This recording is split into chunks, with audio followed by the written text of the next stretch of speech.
Welcome back to our channel. Today we'll be doing the sexual Enneagram 5, aka confidence. It is not called confidence because they're always secure, but because they funnel all their intensity into one bond that feels like life itself.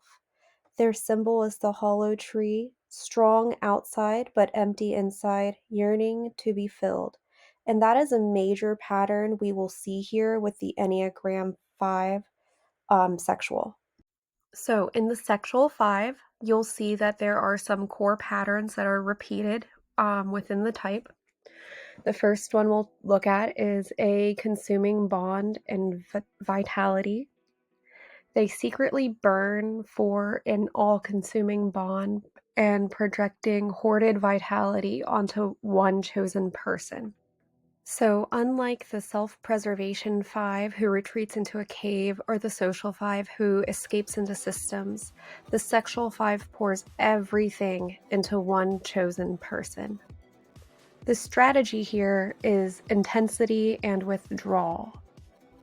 So this means, again, they pour everything into one person while withdrawing from everyone else, longing for a fusion, but fearing annihilation. So what that means is, as much as they want to fuse with someone, they also fear doing it as well, and they withdraw. So this is where we see the avarice in their relationship, not of things, but of people. They invest everything again into one beloved and oscillate between seduction and retreat. Thus, this making this the most hypersensitive of the Enneagram 5. And with that comes a deeply romantic and idolizing nature towards their beloved. And they also deal with a lot of jealousy and possessiveness, as well as fear of losing themselves in that person. So the need to invest everything into one beloved gives the sexual 5 a unique form of avarice. They don't hoard material possessions, but deep connections with others. They often withhold themselves from the world.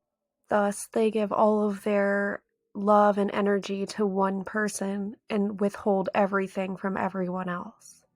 And this devoted focus turns love into a matter of survival for the Enneagram sexual 5. However, the fear of being empty and depleted can make them swing from seduction and closeness to retreat and withdrawal. So because they oscillate between such intense extremes, this gives them a very complex emotional landscape. So now we'll discuss the emotional style of the sexual 5. They are the most hypersensitive of the Enneagram 5, and oftentimes they're mistaken for an Enneagram 4. And that would be because of their romantic, artistic nature and the way that they long for connection, as well as the jealousy that they have. And just like we said before, the most common theme with the Enneagram 5 is the romantic idolization. They idolize their beloved, but they can also become possessive or disdainful as well towards them. This makes the Enneagram sexual 5 very paradoxical because they live in a fragile and arrogant, but also deeply wounded state, often feeling secretly superior to others. How come you're not at the feast? Lost all my possessions. Apparently people have been hiding them. That's awful. Oh, it's all good fun. But as it's the last night, I really do need them back. Do you want any help finding them? I'm sorry about your godfather, Harry.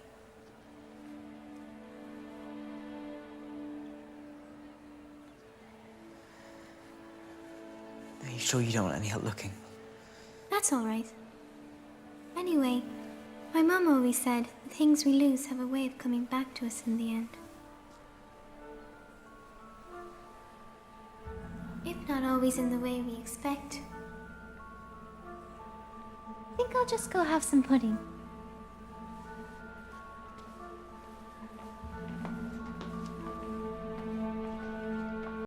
And symbolically, they represent a hollow tree, sturdy on the outside, but empty on the inside, yearning to be filled.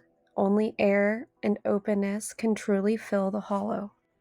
This image captures the Enneagram Sexual 5 perfectly. Outside, they appear sturdy and self-contained. Inside, there's emptiness, fragility, and a yearning to be filled. However, the wound of the Sexual 5 is that no other person can fill the hollow. Transformation comes when they allow air into the hollow and when they stop clutching for someone else to complete them.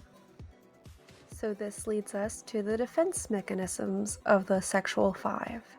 They can be distrustful and often test people. They question others' intentions, leading to a cycle of self-protection. When they feel insecure, their defenses show up as distrust and withdrawal. They will test their beloved's love, and they will renounce what they can't have or cover vulnerability with contempt. When they're feeling hurt, they might say things like, "I don't need you," and push away the people that they do need or love or desire.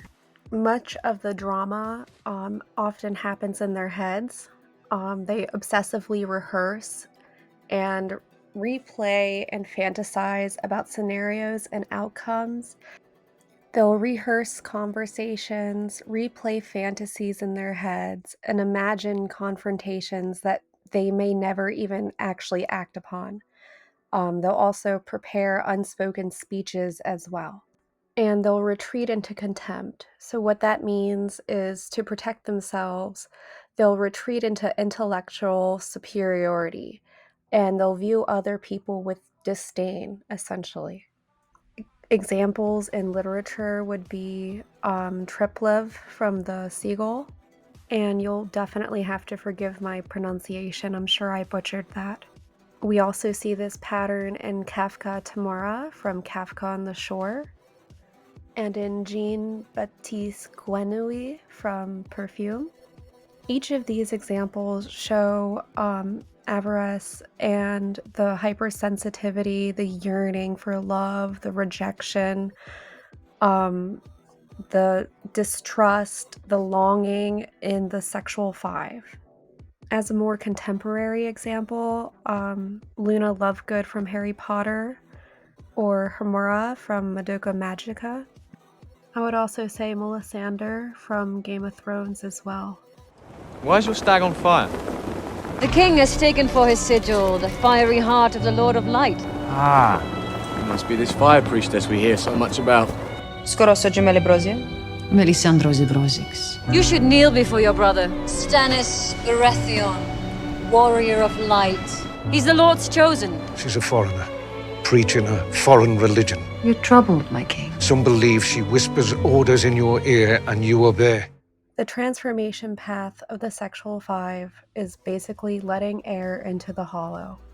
And what that means is learning that intimacy is not possession, it's presence.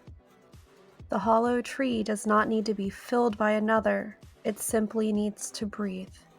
And they learn that gaining vitality does not come from consuming your partner, but from flow, from the dance of giving and receiving. And true love is the meeting of two whole beings that can remain themselves, even in closeness. We can understand the journey of the hollow tree within this quote. "I want to hold you so tightly that I'll never feel empty again, but my vitality doesn't come from owning you, but from the space between us." And that is the Enneagram 5. If you have any questions or comments, put them down below, or just join us in the Discord.